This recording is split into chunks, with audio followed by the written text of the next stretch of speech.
everyone, I'm Sadidah, a librarian with National Library Board. Today, I will be sharing useful tips for getting children to participate in your storytelling. By doing so, they'll be even more motivated to read the stories you tell. The easiest way to do so is to ask questions. Ask your audience to guess what happens next or about their opinion of what happens. For shy audiences, you can start by asking simple questions to everyone, such as, if you like to eat green eggs and ham, please raise your hand. Once the audience is warmed up, you can even ask individuals their opinions about what's happening in the story or what they would do if the same thing happened to them. There are other ways to engage the audience beyond asking questions. Using 3 stories, I'll be showing you 3 different ways to involve the audience in your stories. One method is to have your audience sing or say parts that are repeated throughout the story. You can also rehearse this with them as part of an activity before starting your story. The 3 little fish and the big bad shark is a very good example of this method. This story is an under-the-sea retelling of the classic fairy tale The 3 Little Pigs. You can get children to participate by chanting and repeating the sentences together.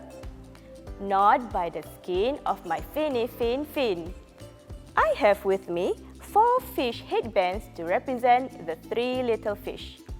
Jim, Tim, Kim, and the big bad shark. Distribute these bands to your audience or call for volunteers, calling each characters and items from the audience as you tell the story. You can also print and laminate pictures of seaweeds,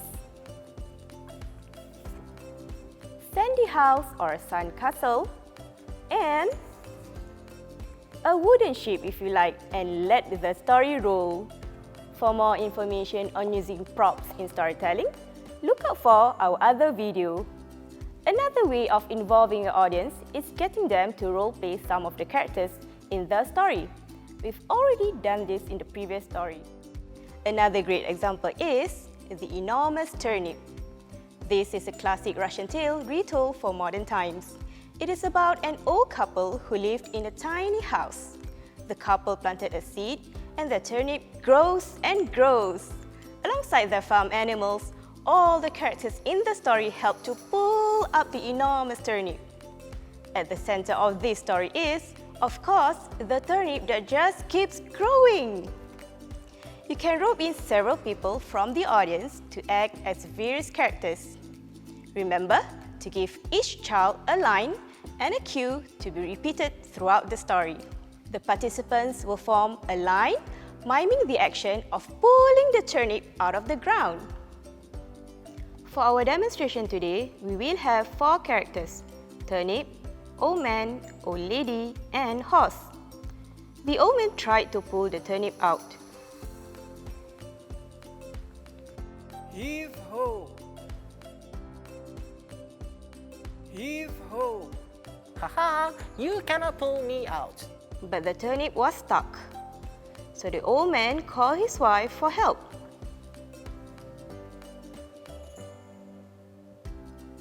Heave ho! Come out, turnip. Haha, you cannot pull me out. But the turnip still did not move. So he called the horse for help.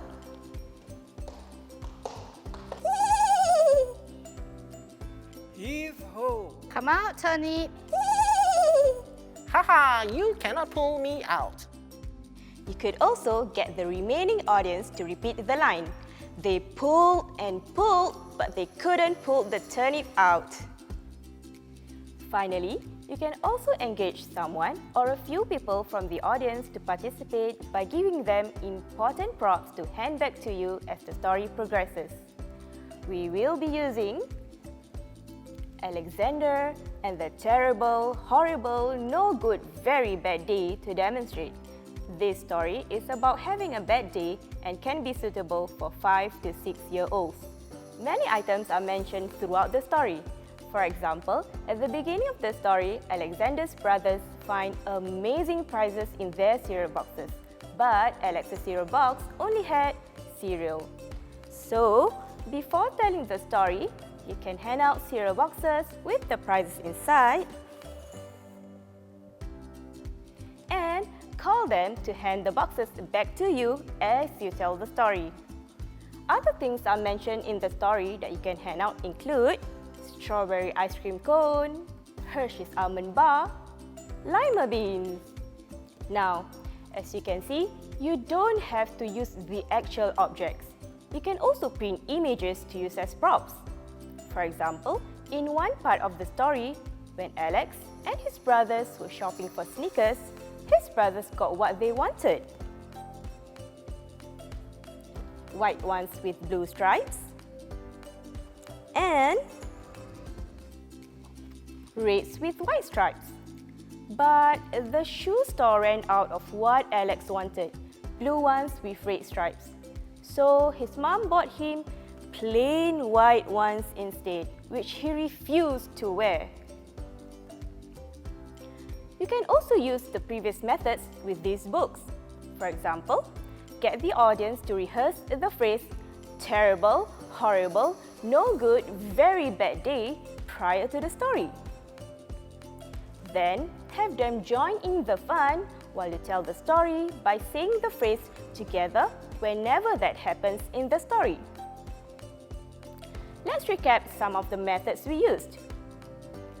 Ask your audience questions. Get your audience to repeat or even sing key phrases with you. Get your audience to role-play the story characters. Get your audience to hand you story items. I hope these ideas and tips are useful to you and inviting. Thank you for watching. Bye!